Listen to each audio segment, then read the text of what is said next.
Hello and welcome to this Wednesday edition of the World Report with me, Arjun Mahendran. Let's take a look at what's making headlines around the world. Los Angeles has declared a state of emergency as after a wildfire exploded over 2,900 acres and forced tens of thousands to evacuate. Meanwhile, the Eaton fire about 30 miles inland near Pasadena doubled in size to 400 acres within a matter of hours, prompting the evacuation of nearly 100 nursing home residents. Meanwhile, a third fire, the Hearst fire as it's being called, has also erupted in Silmar in the San Fernando Valley, forcing more evacuations. Now, firefighters are battling all three blazes as they race against time to contain the destruction. Millions of people in California are under a red flag warning, meaning there is an extreme fire danger. Fire Chief Kristen Crowley has said over 30,000 people are under evacuation orders and 13,000 buildings under threat. Officials say strong winds and dry weather fueled the Palisades fire, which destroyed multiple buildings and injured several people. Now, this includes a firefighter. Listen in. Population threatened is approximately 25,748. Households threatened is approximately 10,367. Structures threatened are approximately 13,208. At this point, we feel very blessed at this point that there's no injuries that are reported. We do have reports of multiple structures that are damaged. Rescue and relief efforts are underway after a 6.8 magnitude earthquake jolted Tibet's Dingri County on Tuesday morning.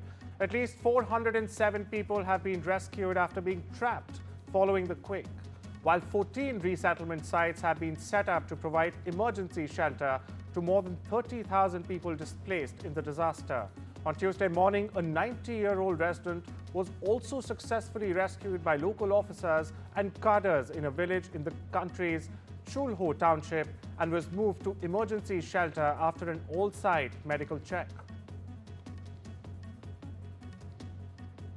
A seaplane crashed shortly after takeoff from a Western Australian island, killing 3 people and injuring 3 others. Police have said only one of the 7 people aboard the Cessna 208 Caravan was rescued without injury after the crash Tuesday afternoon on Rottnest Island. Now, the plane owned by Swan River Seaplane was returning to its base in Perth, 30 kilometers east of the island, also known by its indigenous name, Wajma. Listen in to the Western Australia Premier, Roger Cook.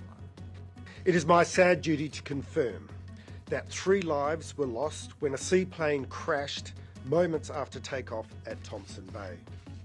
The bodies of the 3 deceased were recovered from the wreckage by water police divers last night. The victims include a 65-year-old woman, a passenger who we understand was a Swiss tourist, a 60-year-old man, a passenger believed to be a tourist from Denmark, and a 34-year-old man who was the pilot who lived in Perth. My thoughts go out to the families and friends of the victims.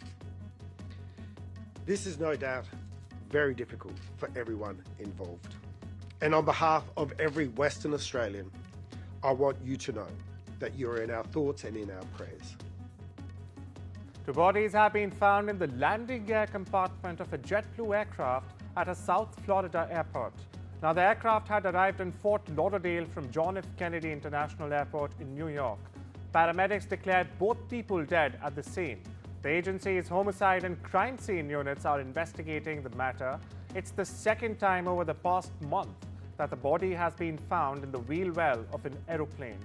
In late December, another body was found in the wheel well of a United Airlines plane after it landed in Maui from Chicago. Protesters have gathered in front of Ecuador's public prosecutor's office to demand justice for 4 children who were murdered in Guayaquil after being detained by the military on the 8th of December last year. Demonstrators took to the streets chanting, "We do not want revenge, we want justice." The armed forces have emphatically denied the involvement of soldiers in the disappearance and killing of the children. Estamos todos los días plantadas frente a las afueras de las fiscalías y de los consejos judiciales para obtener justicia por nuestras hijas. a lo que se dedica nuestra organización. En muchos casos, hay casos que tenemos hasta 8 años que no han tenido resolución. Sin embargo, el día de hoy se recrudece esta verdad al Ecuador haber perdido 4 hijos, 4 niños de una manera tan cruel en manos de quienes deberían habernos garantizado la vida, como las instituciones de las Fuerzas Armadas y la policía. Authorities in Las Vegas have revealed that the suspect behind the New Year's Day Tesla Cybertruck explosion outside the Trump International Hotel used ChatGPT to plan the blast. Identified as Army soldier Matthew Livelsberger, the suspect reportedly acted alone in what the FBI has classified as a suicide case. Members of the Republican and the Democratic Party who served during Jimmy Carter's presidential term paid their respect to the former president.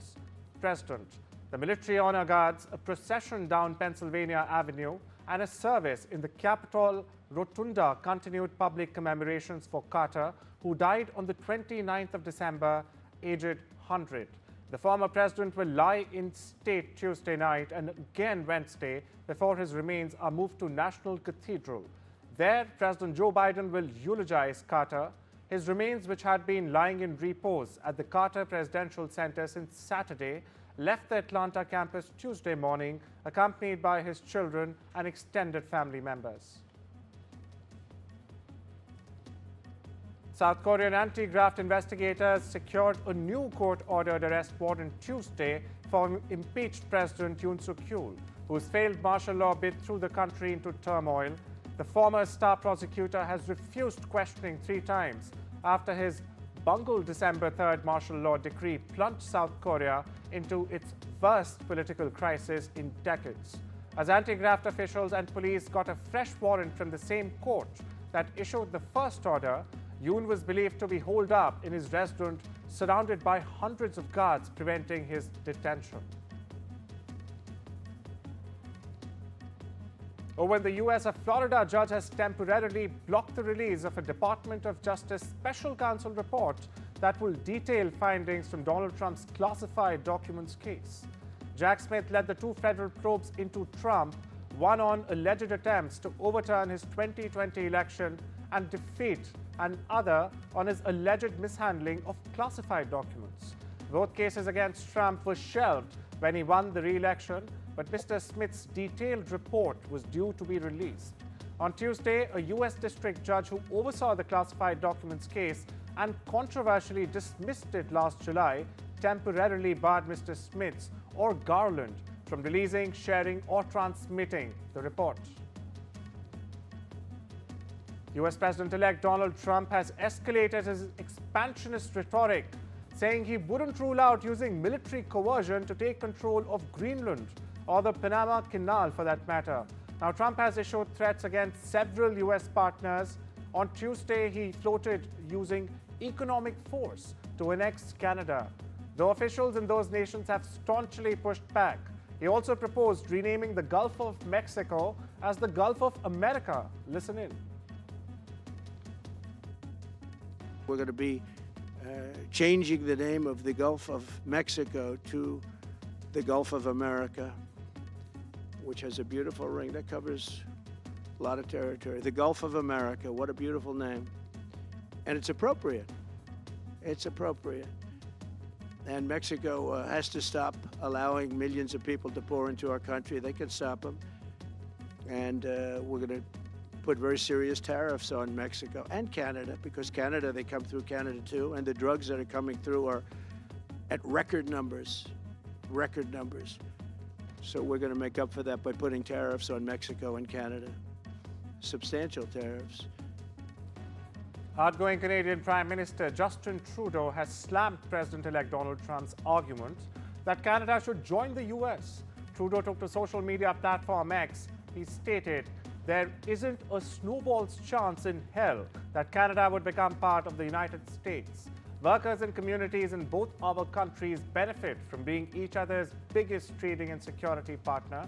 Now, the post came after Trump held a press conference where he said he would not consider using military force to make Canada the 51st state, but would use quote-unquote economic force. He argued that the U.S. had spent hundreds of billions of dollars to protect Canada, even as the Americas run a trade deficit. Trump has on numerous occasions suggested that Canada become the 51st state and has even referred Trudeau as Governor of Canada. Canadian politician Anita Anand, currently the Minister of Transport in Justin Trudeau's government, is being considered as a candidate to replace him as Prime Minister. Anand is one of the front runners to becoming the Prime Minister of Canada. If she gets elected, she will become the first woman of color and of Indian descent to become the PM of Canada. She will take over from Justin Trudeau should her Liberal Party appoint her to the post. US President-elect Donald Trump told residents of Greenland that we are going to treat you well, as his oldest son visited the mineral-rich Danish territory that's home to a large US military base. Now, this has heightened speculation that the incoming US administration could seek to acquire Greenland. The president-elect said he wouldn't rule out using military force or economic coercion to take control of Greenland, saying that he needs it for national security. Former US Representative Matt Gaetz is starting to think about running for governor in 2026 in his home state of Florida.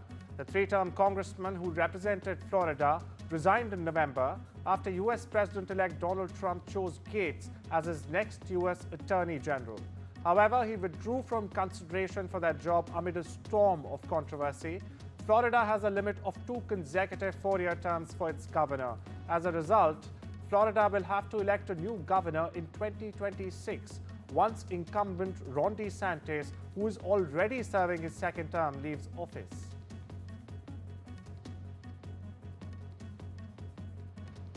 In a high-level delegation meeting with his Maldivian counterpart, Defense Minister Rajnath Singh highlighted the strengthened ties between India and the Maldives following President Mohammad Muizzu's October 2024 state visit to New Delhi. Now, Singh emphasized that the importance of the joint vision document released during that visit, calling it a guiding framework for bilateral cooperation. Singh also reaffirmed India's commitment to supporting the Maldives through defense training, equipment, and capacity building projects under the Neighborhood First policy and the Sagar initiative. Prime Minister Narendra Modi will inaugurate the 18th edition of the Pravasi Bharatiya Divas Convention, a key initiative of the government to connect and engage with the Indian diaspora in Odisha's Bhubaneswar on the 9th of January. President of Trinidad and Tobago, Christine Carla Kangulu, the chief guest, will address the gathering virtually.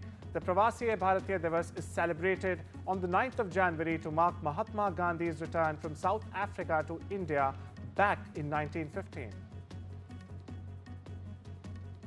It's time we slip into a short break. I'll see you on the other side.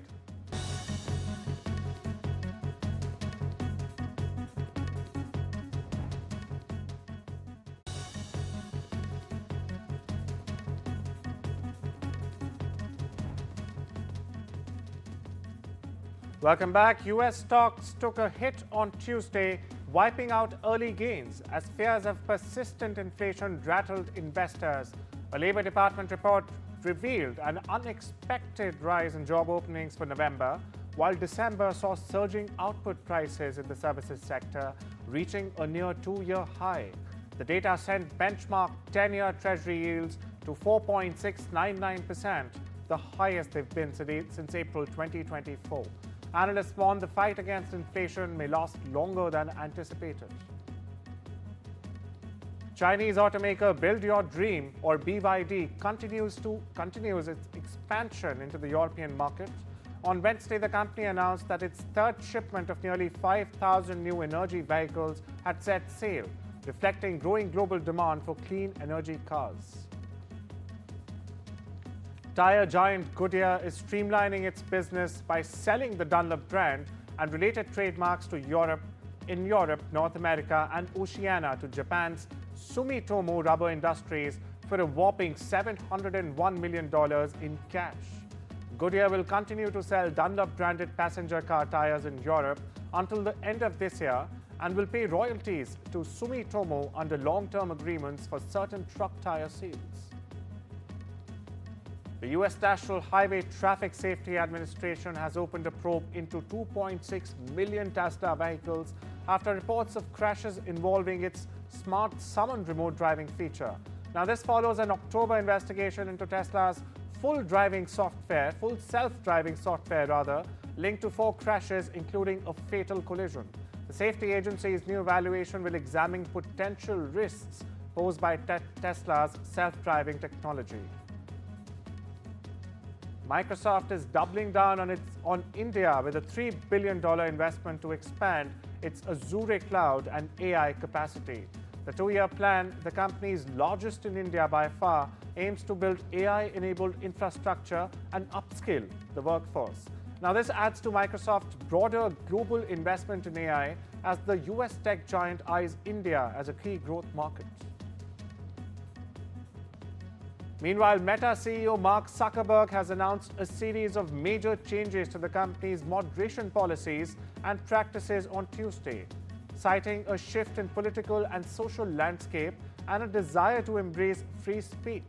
Zuckerberg has said Meta will end its fact-checking program with trusted partners and replace it with community-driven systems similar to X community notes. The announcement marks Meta's latest attempt to smooth over relations with Republican President-elect Donald Trump before he assumes office on the 20th this month. Amazon Web Services announced plans to invest a whopping $11 billion to expand artificial intelligence and cloud infrastructure in Georgia. The investment, which will create 550 high-skilled jobs, reflects growing demand for robust data centers and power artificial intelligence. This follows Microsoft's $80 billion investment in AI-driven infrastructure and focus on expanding AI capabilities. In a landmark deal, Getty Images and Shutterstock are set to merge, forming a $3.7 billion powerhouse in the stock image industry. Now, the merger aims to position the companies for the artificial intelligence era as generative AI tools challenge traditional licensing models. However, this deal may face antitrust scrutiny due to the scale of the consolidation in the visual content market. A leading tech industry group has urged Biden administration to halt a proposed rule that would limit global access to US-made AI chips. The Information Technology Industry Council, representing companies like Amazon, Microsoft, and Meta, says the restrictions would harm US competitiveness and cede the global market to rivals. While the rule aims to prevent China's military from benefiting, critics call it an arbitrary move that could stifle innovation.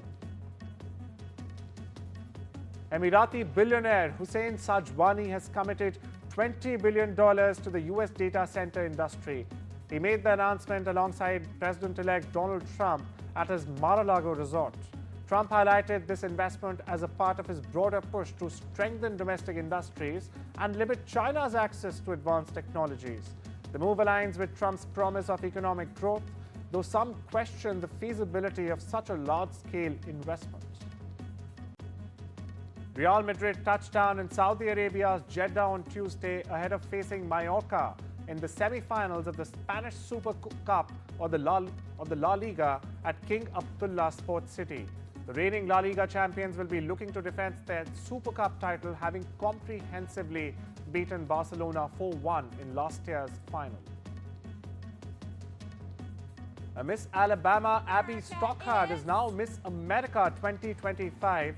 She was crowned Sunday night after making it to the final round of the pageant at the Walt Disney Theater in Florida's Orlando.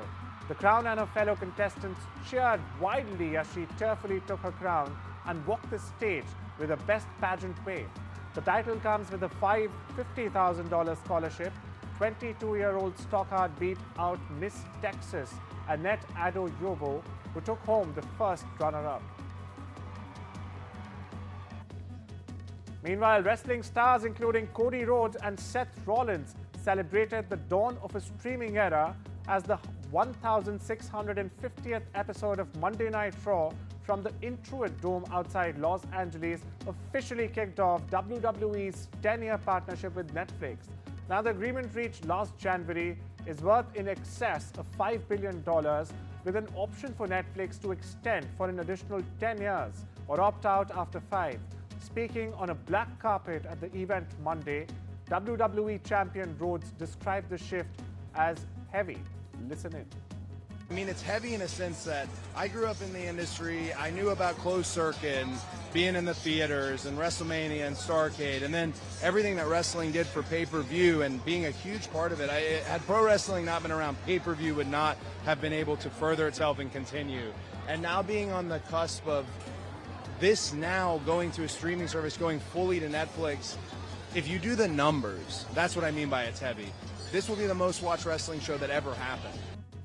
Well, that's all we have for you today. Take care and have a wonderful day.